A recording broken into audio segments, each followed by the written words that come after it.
वंदे लोक तिलकम शाश्वत वार्ता विभूषणम अमृतकृत्य सारणम प्रबुद्ध लोक जीवनम प्रणय परमद याग दीपनम वंदे जीवन जीवनम सत्यपुरुषम वंदे पुरुषोत्तमम। परम प्रेममय युग पुरुषोत्तम श्री ठाकुर जी के चरणों में कोटि कोटि प्रणाम। परम आराध्या जगतजननी श्री बड़मा के चरणों में कोटि कोटि प्रणाम। परम पूज्यपाद युगाचार्य देव श्री बड़दा के चरणों में कोटि कोटि प्रणाम। परम पूज्यपाद वर्तमान आचार्य देव श्री दादा के चरणों में कोटि कोटि प्रणाम। संज्ञा समीक्षा ग्रंथ में युग धर्म के मूर्त प्रतीक परम प्रेममय युग पुरुषोत्तम श्री ठाकुर अनुकूल चंद जी दीक्षा संबंध में वाणी देते हुए कहते हैं, दीक्षा माने ही वही है निष्ठा आकृति के साथ जिसके अनुशीलन के भीतर से मनुष्य सभी ओर से सुदक्ष हो उठता है। सर्वोत्तोभाव से दक्ष होना ही है दीक्षा का मौलिक उद्देश्य है, उन्नति का कृष्टि तंत्र। वाणी संख्या 156।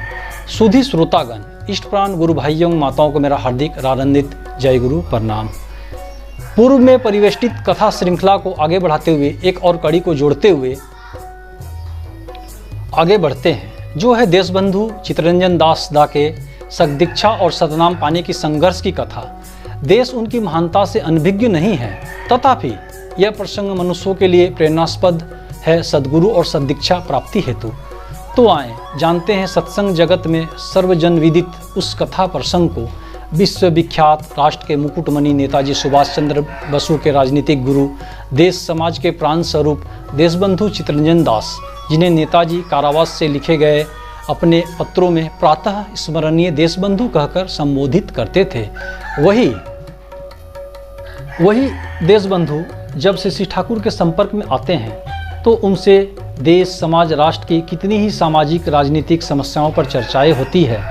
इसी बातचीत के क्रम में श्री ठाकुर कहते हैं, ऐसी जगह पर ऐसे प्लेटफॉर्म मंच पर खड़े होकर कार्य करना होगा जिससे किसी के साथ विरोध की स्थिति पैदा न हो।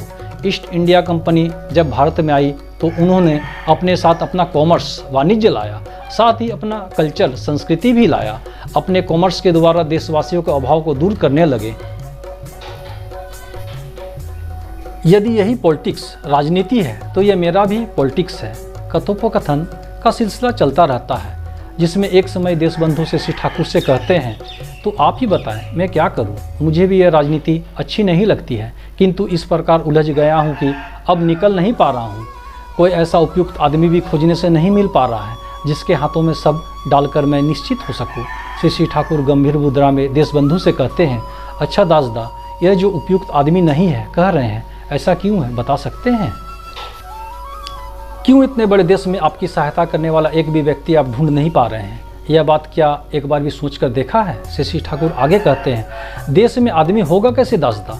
देश का समाज एकदम रोटेन सड़ गया है। घर घर में अशांति, दाम्पत्य सुख नहीं, शिशु मृत्यु, आजकल विवाह ही उपयुक्त रूप से नहीं हो रहा है, तो बच्चे कैसे होंगे? दासदा, समाज का यदि संस्कार कर सकेंगे तो असंभव नहीं कि 20-25 सालों में ऐसे सब युवक मिलेंगे जो देश में कर्मियों के अभाव को दूर कर देंगे।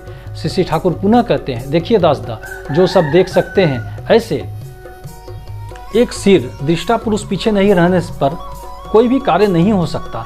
अर्जुन के पीछे श्री कृष्ण थे, रामदास थे, इसी कारण शिवाजी ने महाराष्ट्र जाति का गठन किया था, और चाणक्य थे, इसी से चंद्रगुप्त हो सके। राणा प्रताप उतना सब करके भी कुछ खास नहीं कर सके, मात्र इसलिए कि उनके पीछे ऐसा कोई नहीं थे। तब देशबंधु बड़े व्याकुल होकर प्रश्न करते हैं, तो क्या करना होगा, मुझे बता दे। श्री ठाकुर हंसकर कहते हैं, नाम, खूब नाम करना चाहिए दादा। इस पर देशबंधु कहते हैं, नाम तो कितना किया पर कहाँ, कुछ भी तो नहीं हुआ। परम दयाल ठाकुर कहते हैं, कैसे करना है सुन लेना चाहिए और वही ठीक नियमानुसार करना चाहिए। देशबंधु पूछते हैं, कैसे करूँगा आप बता दे। श्री ठाकुर कहते हैं, माँ से सुन ले, वे जानती है। तो इस प्रकार यह प्रार्थना लेकर देशबंधु जब श्री ठाकुर की माँ माता मनमोहिनी देवी के निकट उपस्थित होते हैं एवं दीक्षा ग्रहण की इच्छा व्यक्त करते हैं, तो वे कहती है, देखो बड़े बड़े लोगों पर मुझे तनिक भी विश्वास नहीं होता, वे समझते हैं भगवान पर भी वे अनुग्रह कर रहे हैं। पुनः श्री ठाकुर की ओर इंगित करते हुए कहती है, वह बालक है, उसे क्या बुद्धि शुद्धि है? उसकी बातों पर अनेक लोग कूद पड़ते हैं किंतु बाद में कायम नहीं रह पाते हैं। जाओ, जाकर पहले मन को ठीक करो। तुम्हारे जैसे बड़े लोगों का हमारे जैसों से नाम लेना शोभा नहीं देता।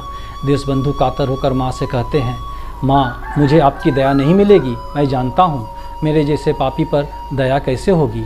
माँ, जगन्नाथ के मंदिर में कितने लोग जाते हैं, मैंने अभिमान वंश कभी भी उस मंदिर में प्रवेश नहीं किया।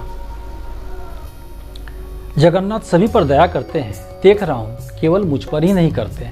देशबंधु की यह सरल सहज वेदना माता मनमोहिनी को छू जाती है और वे कहती है, देखो कितने लोगों को ही तो देखा, वे कुछ दिनों बाद ही छोड़ देते हैं, पकड़ के नहीं रह सकते, अंत में उससे कुछ नहीं होता, वह कुछ भी नहीं है इत्यादि कितनी ही बातें करके निंदा करना प्रारंभ कर देते हैं। तुम चितरंजन हो, देश भर में तुम्हारा नाम है, कितने बड़े आदमी हो तुम, कितने लोग तुम्हें मानते हैं, देश के कितने कार्य में तुम व्यस्त हो। कुछ दिनों बाद उन्हीं लोगों की तरह तुम भी शायद छोड़ दोगे। माँ की यह बात सुनकर देशबंधु चितरंजन दास दृढ़ता भरे स्वर में बोल उठते हैं, माँ, चितरंजन ने जो भी ग्रहण किया वह सोच समझकर ही किया। वह एक बार जहाँ सिर झुकाता है तो फिर उठाता नहीं है। वह एक बार जो पकड़ता है उसका अंत देखे बिना नहीं छोड़ता। देशबंधु की इस दृढ़ प्रतिज्ञा भरे वाक्य को सुनकर माता मनमोहिनी देवी का हृदय द्रवित हो उठता है और अंत में वे उन्हें दीक्षा देती है एवं सतनाम से अवगत कराती है। दीक्षा ग्रहण उपरांत देशबंधु माता मनमोहिनी देवी एवं शशि ठाकुर की पदधूलि लेकर ही वापस लौटते हैं।